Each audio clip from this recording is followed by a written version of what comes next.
हां भाऊ नमस्कार. नमस्कार जी, नमस्कार साहेब. तुमचे नाव? राजेश मेश्राम, शिवनी, तहसील लाखनी, जिल्हा भंडारा. अच्छा.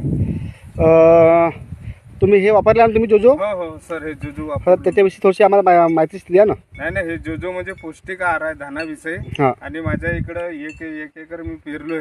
हां आणि हे जेव्हा धानाला जे दवाई मारलो, हां आधी धान तेव्हा पहिले म्हणजे नाहीच्या बरोबर होता, परंतु हे दवाई मारल्यानंतर हां हे दवाईला धानाला पौष्टिक आहार बी भेटला, हां ताकद बी भेटली, हां. आणि धानाचा लोंब बी चांगला संतुष्टीमध्ये आलेला आहे. अच्छा. आणि आता व्यवस्थित आहे धान. हां हां. हो तर तुम्ही जसं तुमचे काही फार्मर असतील हो बरोबर आहे, हो. त्या फार्मरला काय तुमची डिमांड काय वापरल्या पाहिजे का नाही वापरल्या नाही, पाहिजे? वापरल्या पाहिजे ना, हा वापरल्या पाहिजे जोजो. जोजो हे पौष्टिक आहार आहे हा. तुम्ही याच्यापासून समाधानी आहात ना? हा, समाधान आहे. अच्छा. हो. ठीक आहे. हो. याच्या आधी तुमची धानाची कंडिशन कशी होती? नाही खराब होती, एकदम नाहीच्या बरोबर होती, पाऊस नव्हता लागत धान. अच्छा. हो, आता थोडं व्यवस्थित तरी आहे, 70% 80%. 70-80% तुमचं धान आहे म्हणजे याच्यानं कव्हर झालं हो, कव्हर झालं. बरोबर आहे. हो ठीक आहे भाऊ, धन्यवाद. हो, ठीक आहे, धन्यवाद सर. हां. हो, धन्यवाद सर.